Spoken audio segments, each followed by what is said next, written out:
Hi everyone, Mew here and welcome to the online platform where we discuss our guest point of view on timely and relevant topics. This is What's Your POV? What's your POV? What's your POV? Bring your whole world through. We've got room for you. Hi everyone, Mew here and welcome for another episode of What's Your POV, and for today is very special episode siya for me kasi ang makakasama ko right now is the person who helped me to to lose weight. My personal trainer, ladies and gentlemen, Ate Chona Abisado. Hi, Techo. Kumusta? Hello po. How Hi, are you? everyone. How's life? I'm Romeo. Sabi yung Mew. Katulad ko na. Meow. Okay. Kumusta? Quick question, Techo. Okay. Ever since ba into fitness na talaga or medyo lately lang na mo din siya inano? Actually, nag-start ako dito sa Dubai sa field ng fitness last 2018 but Okay. not in the gym, in swimming. Sa swimming So, talaga. 4 years. Pero mas nakakapagod yung swimming. Yeah, ha? kaya nung umalis ako doon sa dati kong boss, which is my auntie. She's the one who helped me to come Papunta here in dito. Dubai. Thank you so much. Tita Dina. 4 years yon. So 4 years ka doon nagstay, Yes. tapos up until napasok ka na nga doon sa Doon, pagiging... nung naghanap ako, ito yung nagbuka sa akin yung New On Track Fitness na sila yun din yung nag-build na nag-encourage na okay, Maging- subukan ko na maging mag-trainer fitness for trainer, the ano. which is nag-enjoy ako, naka-help ako sa inyo, sa mga estudyante Char. ko na nag-trust. By the way, Yes. sige, back tayo into recap. Kasi ako honestly, one of the situation kasi, kaya nga nag-fitness outfit din ako for today's video. Kasi sinasabayan ko ang ating Alexa ng Dubai. Anong tawag nito? Dahil sa outfit ko, patayin kita Romeo. Kasi nga, Ticho, one of my problem before when I was starting with my fitness journey is parang naka-i-intimidate talaga ako every time I enter a gym. Marami akong research talaga, even yung mga malalaking gym talaga. Tapos the problem is, parang alam mo yung parang walang welcoming atmosphere na parang once you enter the room, you feel being judged or whatsoever. In fairness naman kasi sa'yo, when you entertain me, parang na-feel ko na parang I'm at home. So, I guess before tayo pumunta dun sa pinaka-POV topic natin, like, ano ba yung perspective mo as a trainer? Like, how do you handle your clients na parang ma-feel nila na, okay, mag-friend tayo? Okay. Actually, maraming nagko-comment sa akin na medyo strict talaga ako. Talaga? Hindi ko Yeah. man na-feel.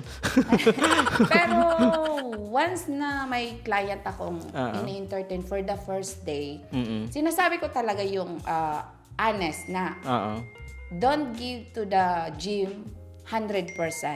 So 70% from your side, for the client side, which is 30% only for our trainer. Kasi once na yung mga feedback nyo na positive, yun ang Happy confident ka ko na. talaga sa okay, Kasi I Ticho, need to continue if you as try, a trainer. Yun nga, kasi if you try to see the bigger picture, nakikita ka lang naman nung tao, parang 1 hour, 2 hours in the gym, and the rest of the hours is ikaw na ang nagbabantay sa sarili mo. So, kumbaga, self-discipline din siya. Kumbaga, yung pinaka-major role mo lang is to guide yung mga The tao proper form na, Oo. na maging safe sila sa mga ginagawa nila sa gym, lalo sa mga machine, na which is Yes. takot ako sa lalo na yung mga leg machine. Tsaka- Yun talaga ang pinaka-importante sa akin. Ano siya guys, kahit ilang beses mo na siyang gawin, hindi mo rin sometimes nanonotice na mali na pala yung ginagawa mo. Kaya every time na parang, though I've done it several times, I always ask pa rin talaga na, Ticho, tama ba ginagawa ko? Etc. Kasi yun naman talaga ang yung parang trust ba ng client sa trainer. Cool. Alright. So, welcome to What's Your POV, Ate Cho. Ayan. So, What's POV is an online platform kung saan pwede natin pag-usapan yung mga several topic. And usually, when we talk about POV, ang mga tao kasi hati about their opinion. Yeah. So, ngayon, meron akong itatanong sa'yo na mga gym-related questions, anything related to fitness. Tapos gusto ko makuha kung ano yung POV mo for this particular topic. So, may mga pagka-chismis siya ng konti. So, God. fasten your seatbelt. Gusto ko malaman kung ano yung mga nasa isip mo about this topic. Isa lang naman, tas from there, mga anak na lang talaga siya. Okay, sige, So, ito po yung POV question natin, Cho. So, what's your POV on fitness trainer, katulad mo, na hindi ganun ka physically fit. Okay. Pero meron naman silang knowledge and experience para magturo. So what do you think na Okay. kumbaga That question is very interesting, Okay. Romeo. Because I understand both sides. Mm-hmm. Sometimes there is a good trainer, but physically hindi pa sila ganun ka masculine, lean, or like sexy body. But they know how to teach. They have a knowledge. Kasi minsan napapabayaan din nila ang kanilang body, na which is nagpo-focus lang sila sa mga client. But there is a negative side also, Okay. na lalo na sa mga bago sa gym. Exactly, na yung mga first timer. Yes, lalo ng kasi minsan may mga client na once they enter in the gym, I'll become sexy. Yeah, right? So which is yun talagang inuuna kong sinasabi sa kanila. Be honest. Na naging honest ako sa client na if you want to reach your goal, you need to consistent and control what Baby you are steps doing. lang Yes. talaga. So, maraming trainer na magagaling, pero hindi nila na-apply also sa sarili. Yes. Kasi on the POV naman kasi as a Yeah. customer, no, like ako na nag-i-start ako, parang may mindset din ako na parang ba't ako maniniwala sa'yo sa Of course, ituturo yun mo? talaga Kasi, ang mga nakikita ng mga client. Kasi na ganun which is, yung itsura mo. maganda din yon na magaling ka na, maganda pa ang physically fit Physical mo. mo, So, oo. talagang ma-encourage mo talaga ang mga kliyente mo. Marami kang makukuhang personal training outside and inside the gym. So, yun ang mga positive side. Pero may mga physically din na fit na hindi din. Kumbaga, ang pagtuturo hindi galing sa puso. You know? Yes. Okay, so parang may pros and cons din at the end Pero of the ang day. pinaka 100 qualification is physically fit ka na, marunong ka na magturo. Kasi ang at the end of the day, ang pinaka-importante naman kasi diyan is mabibigyan mo ng magandang program ang client mo. Totoo naman. Marireach nila ang goal nila. Pangatlo is matapos ang session nyo na walang nangyayaring injuries or Okay, something. that's good. Yeah. So, talagang nasa isip mo yan lahat, knowledge no? and experience also. Because actually, every student is different. Totoo. And in my experience, swimming and gym Sa field, gym. mas madami akong natutunan sa mga kliyente. Talaga? Yes. Kasi I remember, you know what, I can justify that sa side ng injury kasi I remember there was one time na parang may exercise na you want me to try pero nung nakikita mo na parang Especially the lower back, yung tapos na I parang think, pang hindi ko na bend siya over, kaya yeah. tapos parang medyo masakit siya then you rechange it to a different exercise Yes, na should be. na mas kaya ko Kasi siya. hindi kasi iba-iba ang kliyente. May hindi na, lalo na yan na bend over difficult, lalo na yung position. Kung hindi mo talaga maturo ang proper, or hindi nila, naturo mo nga, pero hindi nakuha.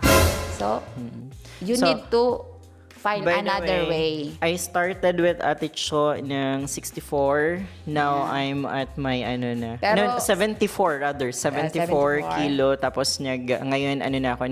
Nag-down ako to 55. Tapos nung nag-muscle, talaga, exercise, nag-increase siya. Parang nasa mga 59 na ako ngayon. Pero dahil yan naman talaga Kasi sa nag-gain side ka na, mo. nag-gain na ng muscle. Nag-control talaga. ka naman Pero sa full. dito malaking factor talaga ang nagtuturo. Kasi kasama na yun yung chismis, Kasama na siya. darling. Kaya nga, so pag kayo kay Ate Choy na may halo na yung chismis, malalaman, Kasama na po yun sa package niya. Kasi para hindi din ako matulog on duty, no? tsaka anong tawag nito, one thing na amazing, this is another thing in gym question whatsoever, Okay. no?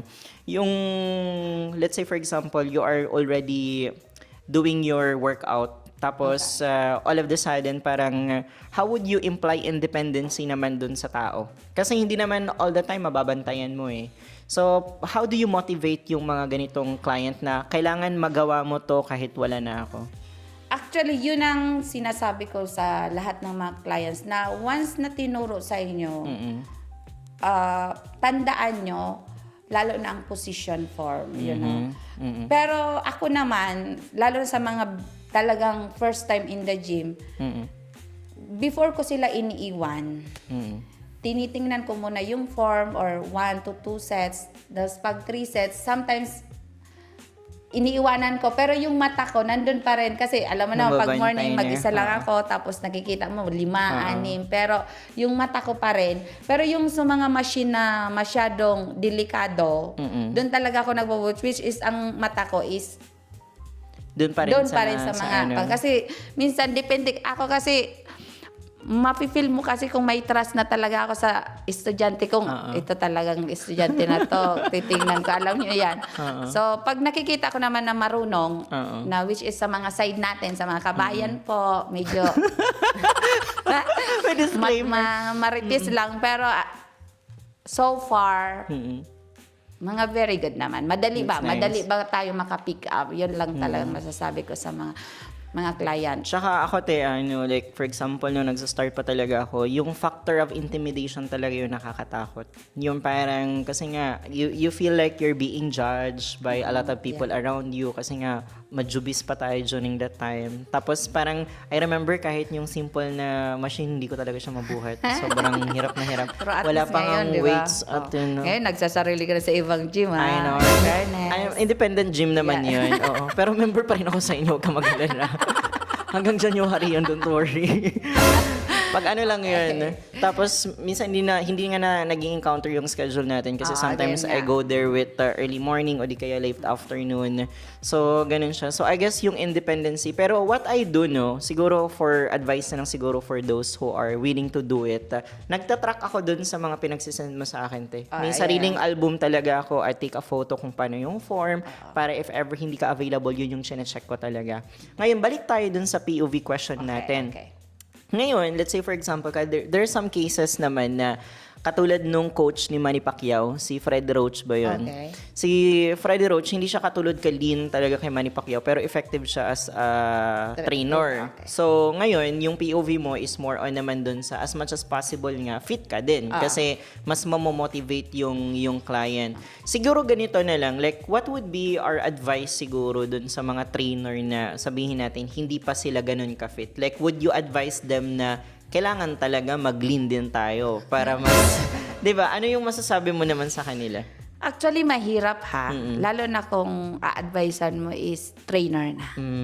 Right? Kasi minsan, there is a lots of reason behind na Bakit gumanon yung katawan? maybe there is an health problem. Yes, especially malaking for point the yun ladies. yan. Maybe there is stress, you know. There is a reason also why we are become fatty. Especially if your body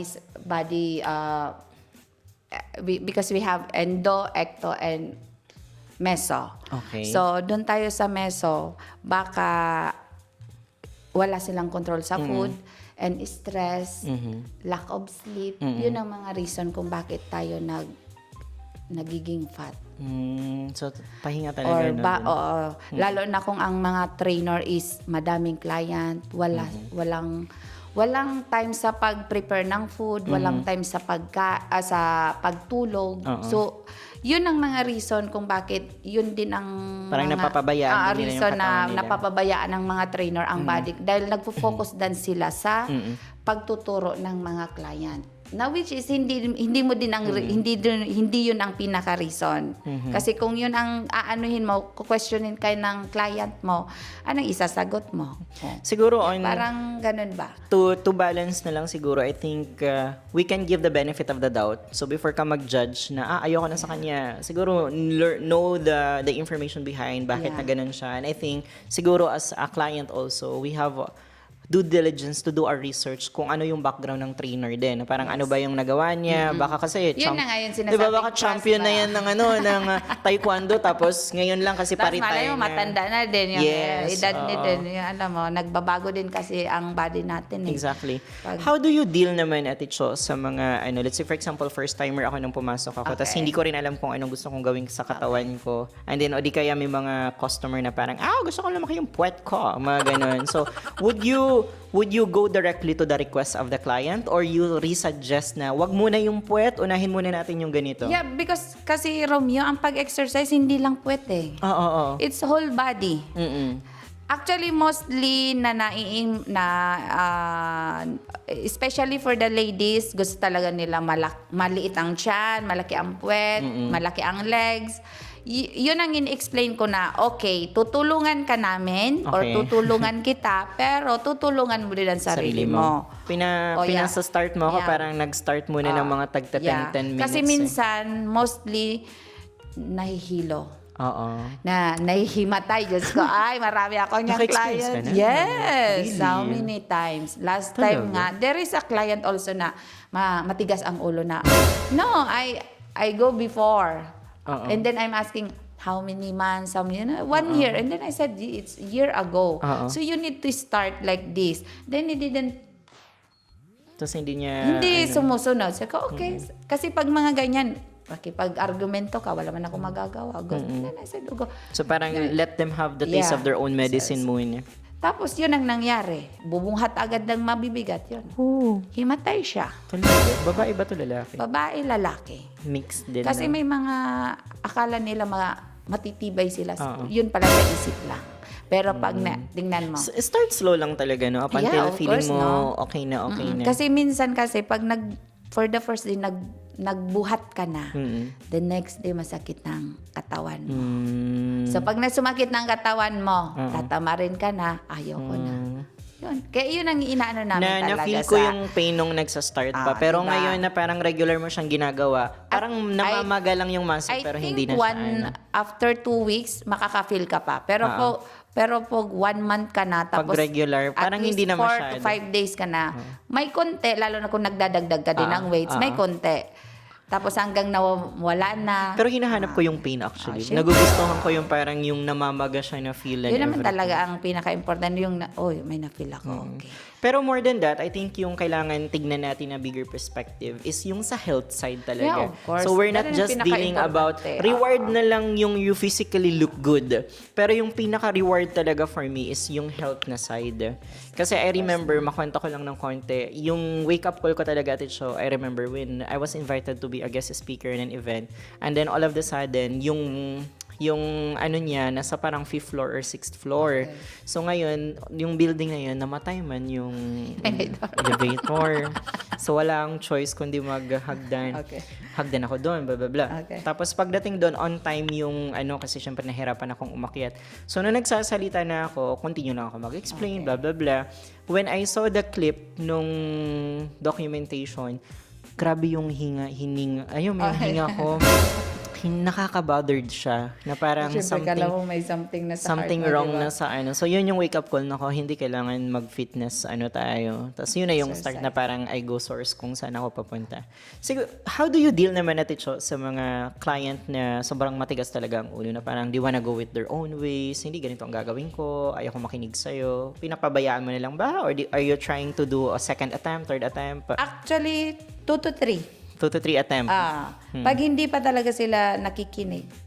Wala na. Sinasabi ko, okay, whatever happens to you here, that's not my Kasi problem. for the record, yung service naman ng pagtuturo mo is libre na siya dun sa package. Yes. So Yun nga yung technically, sinasabi ko din na you are lucky because Oo, we are kasama na teaching. siya. Because that is it's part of our work. ako nga nasa flexing era ako. So, okay, ganito pala yung feeling na parang you're just proud of your body na you achieve Yes, something of like course, that. Na no? parang, okay, now gets ko niya. Kasi before parang, nandun pa ako sa judgmental era na parang, puro na lang okay, maganda yung katawan mo. Pero, yun pala, when you achieve it, you feel confident about yourself. You feel, okay, kaya ko to. Flex, walang problema. Of course, no. Kahit nga ako nag-reflex pa rin. Wow. Yes, with the red Yes, because swimsuit. I can, in my age, I can wear the teenager outfit. Yeah. Ilang taon ka na ba, Ticho? Actually, 40 talaga ako. 40. Yeah, but because of late registration in Philippines, you know, sa naging ano? 39 po. May disclaimer, 40 na po, So pero may history pa ang age. as per the documentation, 39 lang siya. Pero Doon ka na sa 40. 39 para mas, Sige, sige, para mas bata-bata. Pero pag naghahabol ka ng senior citizen, doon ako sa doon ka sa 40. Anyways, how about ito, Tichona? Showbiz question. Would you cross the line naman? Hindi naman siguro cross the line. Like, would you go further giving advices pag medyo alam mo na hindi siya magandang pagsabihan pero you have to mention. For example, we're talking about the hygiene. Na magkaroon ka ng client na parang, sorry for using the term, sabi natin may body odor, no? Tapos, alam mong may something wrong kasi may mga scientific explanation naman yan. Would you go further and tell that person na, be, maligo ka or whatever? Actually, I have one client. Na nagkaroon ng ganun. Mayroon ganyan. Na-try ko, pero may reason siya, na which is hindi naman valid. Okay. Sinabihan ko na hindi, you need to do the like this. But still, until all my colleague also tell to him. Nag-inform mo sa kanya. nag-inform So, kumbaga, natin. you will do the initiative. Yeah. Pero Kasi na to the point na ako naman ipupush kasi mo. nung issue na yon, kinausap ko siya Okay. ng private ba. That's Hindi, good. Of course. Hindi mo naman kailangan kinausap, halika dito. I actually, two. Yung isa naging friend ko din. Sinabihan ko, tapos nag-deny pa siya. Sabi ko, no. Sabi ko, not only me. So, I'm telling you because I'm your friend. I treat you like a good friend. Pero you know what? Like, a client perspective naman, kailangan aware din tayo. Kasi at the end of the course, day, no? You're just using the facilities. Hindi mo pag-aari ang facilities. Kasi So, may diba? kawawa naman kasi yung mga sumusunod ba, yung mga clean din. Tapos nag-exercise ka. Alam mo yung nag-exercise ka, tapos maaamoy mo. Alam mo yung nawawalan ka na din ng gana para mamatay. Mamatay ka na nga sa bigat. Mamatay ka pa sa amoy. Total package na po yan. At saka, yun nga, as mentioned earlier, we're just renting the facilities. We don't own the facilities. Yeah. So, have your due diligence to, make yourself hygienic course. din. If we're going to summarize our discussion, Ticho, May summarize. kung isa-summarize mo yung Okay. POV mo, sige, ano yung pinaka-final take mo doon about mga gym trainer na kung eligible ba talaga yung medyo nag-gain ng weight na mga gym trainer na hindi nagre-reflect doon sa nila, sa ginagawa nila as a trainer. What would be your final comment for this one? Okay, about that, ang pinaka-importante naman kasi is mabigyan, sabi ko nga, mabigyan ng proper program ang client na habang proper program, ma-reach nila ang goal na gusto nilang ma-achieve at maging safe ba sa lahat ng pag-exercise during the session with the trainer. Okay. Kasi yun naman ang pinaka-importante Yung dun, pinaka-goal. yung Yes. matulungan ang client sa gusto nilang mangyari sa sarili nila. Kasi yun nga, sabi ko nga, maganda nga ang katawan mo kung hindi naman Marunong magturo. Yeah. Ano nang Yes. makukuha mo doon? Kasi hindi mo naman i-flex yung trainer i-flex mo Oo, yung sarili mo sarili din. na. Totoo. Yun lang.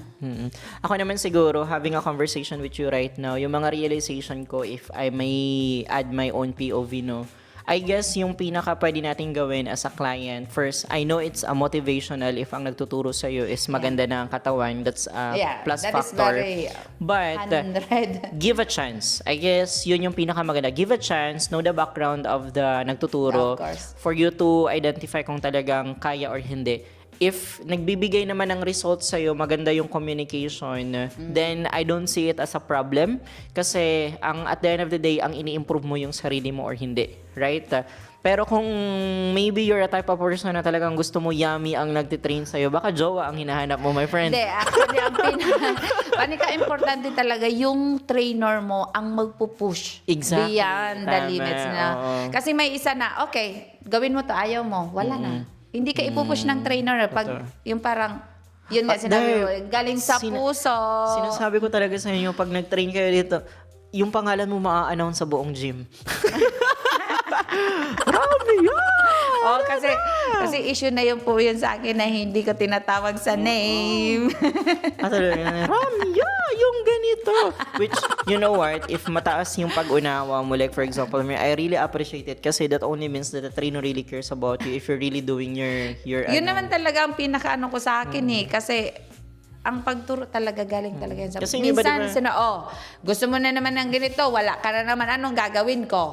Ganon. Anyways, maraming salamat, Teacher, sa Thank time. you so much, Thank you so Romeo. Oh my much. God. First time mo. First time ko po sa camera na ganito. Hindi ko expected na confident na pala ako. Sorry. Ganon. Ayan. Love it. Again, thank you so much, Ate Cho. Highly recommended. If you want to know more of Ate Cho, I can tag her social media accounts para mag-message na kayo thank you so directly sa much kanya. po. Maraming salamat, Ate Cho, and thank you so much for sharing your POV. Once again po, thank you so much for watching this video, and please don't forget to follow me on my social media accounts and watch the full episode on our YouTube channel. See you in the next episode of What's Your POV?